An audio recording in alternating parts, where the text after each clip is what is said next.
Hi friends, welcome to ஜென்டாக் channel. இன்றைக்கி நம்ம என்ன பார்க்க போகிறோம் அப்படின்னா டிஃபின் ரெசிபி தான். அதாவது பூரி வித்து சாம்பார் தான் பார்க்க போகிறோம். இந்த சாம்பார் வந்து சிறுபருப்பு தேங்காய் பால் சாம்பார். இது எப்படி செய்யலாம் அப்படிங்கிறத நம்ம பார்க்கலாம். ஃபஸ்ட்டு வந்து இந்த பூரிக்கு நான் என்ன செய்ய போகிறேன் அப்படின்னா மாவு பண்ணி சேர்க்க போகிறேன். இது கூட நான் எந்த இன்க்ரீடியன்ஸுமே சேர்க்குறது கிடையாது. சிலர் வந்து பூரி நல்லா உப்பீசமாக வர்றதுக்காக ரவை சேர்ப்பாங்க. உங்களுக்கு வந்து ரவை உப்பீசமாக வரணும் அப்படின்னா நீங்கள் சேர்த்துக்கோங்க. நான் இன்றைக்கி வந்து உப்பு தண்ணி மட்டும்தான், வேறு எதுவுமே சேர்க்குறது கிடையாது. அப்படியே தான் நான் சேர்க்க போகிறேன்.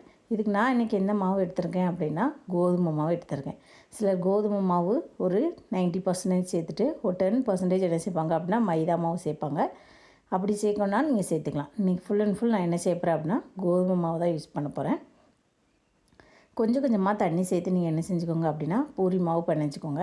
ரொம்ப தண்ணி ஆகிடக்கூடாது. பூரி மாவு அப்புறம் தேய்க்கிறப்ப ரொம்ப ஒட்ட ஆரம்பிச்சிடும். அதுக்காக ரொம்பவும் ஹார்டாகவும் இருக்கக்கூடாது. மீடியமாக நீங்கள் என்ன செஞ்சுக்கோங்க அப்படின்னா மாவு நல்லா பிணைஞ்சி எடுத்துக்கோங்க.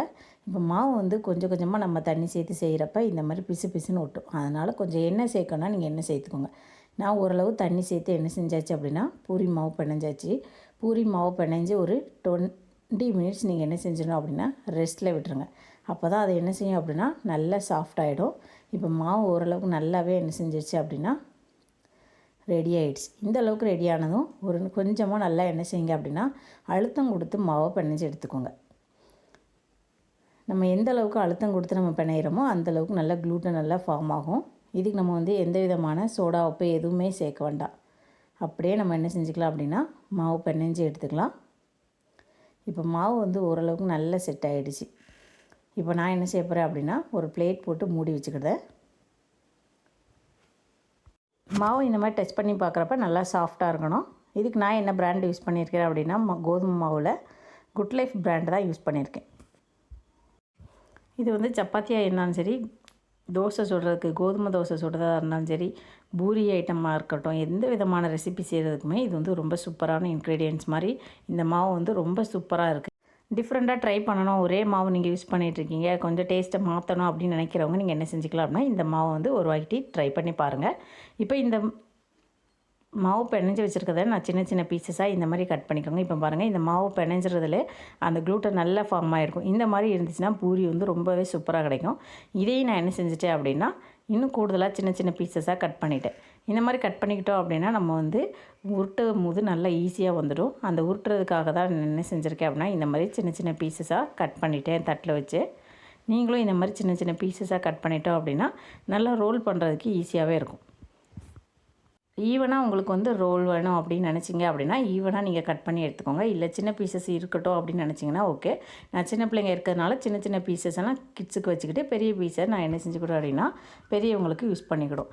இந்த மாதிரி நான் என்ன செஞ்சுட்டேன் அப்படின்னா நல்லா மாவை ரோல் பண்ணியாச்சு. இப்போ இது கூட கொஞ்சமாக மாவை டஸ்ட் பண்ணிவிட்டு இந்த மாதிரி வச்சுட்டோம் அப்படின்னா அந்த மாவு காயாது. அதுக்கப்புறம் நம்ம என்ன செஞ்சுக்கலாம் அப்படின்னா சின்ன சின்ன உருண்டைகளெல்லாம் எடுத்து பூரிக்கு தேய்ச்சி எடுத்துக்கோங்க. இந்த மாதிரி நல்லா சாஃப்டாக இருக்கும். இதை லைட்டாக நம்ம என்ன செஞ்சணும் அப்படின்னா மாவு லைட்டாக மேலையும் கிளையும் தடவி நம்ம இந்த மாதிரி தேய்ச்சி எடுத்துக்கிட்டோம் அப்படின்னா பூரி வந்து ரொம்ப சூப்பராக இருக்கும். நீங்கள் தேய்ச்சி உடனே போடுறீங்க அப்படின்னாலுமே இன்னும் நல்லாயிருக்கும். இதுக்கு நான் என்ன எடுத்திருக்கேன் அப்படின்னா மிஸ்டர் கோல்டு சன்ஃப்ளவர் ஆயில் தான் எடுத்திருக்கேன். இப்போ இந்த எண்ணெயை நம்ம என்ன செஞ்சுக்கிடுவோம் அப்படின்னா ஒரு பேனில் யூஸ் பண்ணிக்கோங்க. நீங்கள் டெய்லி யூஸ் பண்ணும்போது என்ன செய்யுங்க அப்படின்னா அன்னன்னைக்கு பொரிக்கிறது அன்னன்னைக்கு யூஸ் பண்ணிக்கோங்க. மீதி இருக்கிற எண்ணெயை வந்து தோசை சுட அந்த மாதிரி யூஸ் பண்ணிக்கோங்க. ரொம்ப எண்ணெய் யூஸ் பண்ணி வேஸ்ட் ஆக்காமல் திரும்ப அந்த எண்ணெயை நம்ம வந்து யூஸ் பண்ணக்கூடாது. ஒரு டைம் பூரி எடுத்துட்டோம் அப்படின்னா அடுத்து வந்து அதை வந்து தோசைக்கு வேணால் நீங்கள் ஆட் பண்ணிக்கோங்க. இப்போ பாருங்கள், பூரி வந்து ரொம்ப சூப்பராக இருக்குது. பூரி போட்டு அடுத்த நிமிஷம் என்ன செஞ்சாச்சு அப்படின்னா பூரி நல்லா புஷ்ஷுன்னு வந்துடுச்சு. அடுத்து உடனே போடாமல் ஒரு 2 நிமிஷம் நல்லா ஆயில் ஹீட் ஆனதுக்கு அப்புறம் என்ன செய்யுங்க அப்படின்னா அடுத்த பூரி போடுங்க. அப்போ தான் என்ன செய்யும் அப்படின்னா பூரி வந்து நல்லா சாஃப்டாகவும் இந்த மாதிரி புஷ்ஷுன்னு வரும். இல்லை நீங்கள் போட்ட அடுத்த செகண்டே நீங்கள் போட்டிங்க அப்படின்னா அந்த எண்ணெய் சூடாக இருக்காது. ஏன்னா ஏற்கனவே ஒரு பூரி வெந்ததுக்கு அப்புறமா கொஞ்சம் நீங்கள் டைம் விட்டு போட்டிங்க அப்படின்னா எல்லா பூரியுமே உங்களுக்கு நல்லாவே என்ன செய்யும் அப்படின்னா கிறிஸ்பியாகவும் டேஸ்டியாகவும் இருக்கும். இந்த மாதிரி ட்ரை பண்ணி பாருங்கள். இப்போ வந்து நான் போட்ட உடனே போட்டிருக்கேன், அது நல்லாவே புஷ்ஷுன்னு வரல. அதனால் எண்ணெய் போட்ட உடனே போடக்கூடாது. இந்த மாதிரி தான் உங்களுக்கு வரும். ஒரு பூரி போட்டுட்டு அடுத்து ஒரு 2 மினிட்ஸ் வெயிட் பண்ணிவிட்டு அடுத்த பூரி போடும்போது உங்களுக்கு என்ன செய்யும் அப்படின்னா இந்த மாதிரி நல்லா புஷ்ஷுன்னு பொங்கி வரும். இது நல்லாவே உப்பி வரும். இந்த மாவும் சரி எண்ணெயுமே நீங்கள் அடிக்கடி ரீயூஸ் பண்ணாமல் பார்த்துக்கோங்க. எவ்வளோ தேவையோ அந்தளவுக்கு நம்ம யூஸ் பண்ணோம் அப்படின்னா பூரி இன்னும் நல்லா டேஸ்ட் இருக்கும். இப்போ நான் எல்லா பூரியுமே எனக்கு வந்து நல்லா புஷ்ஷுன்னு வந்துருச்சு. அந்த டைமிங் தான் நம்ம என்ன செய்யணும் அப்படின்னா கீப் அப் பண்ணணும். 2 பக்கமும் நீங்கள் என்ன செஞ்சுக்கோங்க அப்படின்னா பூரியை வேக வச்சு எடுத்துக்கோங்க. இப்போ பூரி எல்லாத்தையுமே சுட்டாச்சு. இதுக்கு சைடிஷாக நம்ம என்ன செய்வோம் அப்படின்னா எப்போவுமே பூரி அப்படின்னா கிழங்கு தான் யூஸ் பண்ணுறது. அதுக்கு நான் இன்றைக்கி வந்து கிழங்கு யூஸ் பண்ணாமல் ஒரு சாம்பார் ரெசிபி தான், அதுவும் தேங்காய் பால் யூஸ் பண்ணி நம்ம எப்படி இந்த சாம்பார் ரெசிபி செய்யலாம் அப்படிங்கிறதையும் நான் வந்து இந்த வீடியோவில் அட்டாச் பண்ணியிருக்கேன். பூரி ரெசிபி முடிஞ்சிச்சு. அடுத்து நம்ம சாம்பார் எப்படி செஞ்சோம் அப்படிங்கிறத பார்க்கலாம். இந்த சாம்பார் வந்து நீங்கள் வந்து தேங்காய் அரைச்சி அப்படியே ஊற்றாமல் தேங்காய் பால் செஞ்சு சாப்பிடும்போது இன்னும் நல்லாயிருக்கும். இதுக்கு நான் வந்து சிறுபருப்பு எடுத்துருக்கேன். டிஃபன் சாம்பாருங்கிறதுனால சிறுபருப்பு யூஸ் பண்ணிக்கோங்க. இல்லை நீங்கள் வந்து ஆஃப்டர்நூனுக்கும் நீங்கள் இதே யூஸ் பண்ண போகிறீங்க அப்படின்னா துவரம்பருப்பு எடுத்துக்கலாம். இப்போ இதுக்கு வந்து ஒரு முருங்கைக்காயை கட் பண்ணியிருக்கேன். ஃபஸ்ட்டு சிறுபருப்பு நல்லா வெந்ததுக்கு அப்புறமா காய்கறியை ஆட் பண்ணணும். முருங்கைக்காய் எடுத்துக்கோங்க. முருங்கைக்காயை சின்ன சின்ன பீசஸாக கட் பண்ணி அதையும் ஆட் பண்ணியாச்சு. கேரட், பீன்ஸ், தக்காளி, அவரைக்காய் இந்த காய்கறி எல்லாத்தையுமே நான் அது கூட சேர்த்துட்டேன்.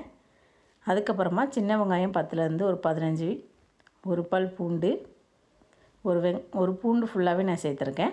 கொஞ்சமாக உப்பு இதெல்லாம் சேர்த்து காய்கறி ஒரு 10 நிமிஷம் வெந்ததுக்கு அப்புறமா மசாலா சேருங்க. இப்போ காய்கறி வெந்துட்டுருக்கு. 10 நிமிஷம் கழித்து நம்ம என்ன செய்யறோம் அப்படின்னா மசாலா வீட்டிலே ரெடி பண்ண மசாலா இருந்துச்சுன்னா ஒரு ஸ்பூன், அப்படி இல்லைனா ஜீரகப்பொடி, மல்லிப்பொடி, மஞ்சள் பொடி, வத்தல் பொடி இதெல்லாம் சேர்த்துக்கோங்க. நான் வீட்டிலே ரெடி பண்ண ஒரு ஸ்பூன் மசாலா, அதுக்கப்புறமா வத்தல் பொடி சேர்த்துருக்கேன். இதெல்லாம் நல்லா வெந்ததுக்கு அப்புறமா என்ன செய்யணும் அப்படின்னா ஒரு கப் நல்ல திக்கான தேங்காய் பால் மட்டும் சேருங்க. தேங்காய் எதுவுமே சேர்க்காமல் தேங்காய் பாலாக எடுத்துருங்க. அந்த சக்கை எல்லாமே நம்ம வந்து தூர வச்சுட்டு தேங்காய் பால் மட்டும் சேர்த்திங்க அப்படின்னா அந்த பூரிக்கு வந்து தேங்காய் பால் சாம்பார் ரொம்ப சூப்பராக இருக்கும். இப்போ தேங்காய் பால் சேர்த்தோடனே அந்த சாம்பாரோட கலரே நமக்கு மாறிடும். ரொம்ப கெட்டியாகவும் இருக்காது, ரொம்ப தண்ணியாகவும் இருக்காது. இதுவரைக்கும் நீங்கள் தேங்காய் அரைச்சி செஞ்சு ஊற்றிருப்பீங்க அப்படின்னா இதுக்கப்புறமா தேங்காய் பால் மட்டும் சேர்த்து செஞ்சு பாருங்கள், ரொம்ப சூப்பராக இருக்கும். கடுகு, ஜீரகம், வெங்காயம் இது எல்லாத்தையும் போட்டு என்ன செஞ்சுக்கலாம் அப்படின்னா நல்லா தாளித்து எடுத்துக்கோங்க. கருவேப்பிலையும் சேர்த்துக்கோங்க. கொஞ்சமாக கொத்தமல்லி இலையும் நம்ம சாம்பாரில் சேர்த்துக்கலாம். கருவேப்பிலையை டைரெக்டாகவும் நீங்கள் சாம்பாரில் சேர்க்கலாம், அப்படி இல்லைனா தாளிக்கும் போது நீங்கள் சேர்த்துக்கோங்க, அது உங்கள் விருப்பம்தான். இப்போ நம்ம ஏற்கனவே தாளித்து எடுத்ததை என்ன செஞ்சாச்சு அப்படின்னா இந்த சாம்பாரில் ஆட் பண்ணியாச்சு. ஒரு சூப்பரான சாம்பாரும் ரெடி ஆகிடுச்சு. அவ்வளோதான், இந்த பூரிக்கு ஒரு சூப்பரான சிறுபருப்பு தேங்காய் பால் சாம்பார் ரெடி. இந்த வீடியோ பிடிச்சிருந்தா லைக் பண்ணுங்கள், ஷேர் பண்ணுங்கள், மறக்காமல் சப்ஸ்கிரைப் பண்ணுங்கள். தேங்க்யூ.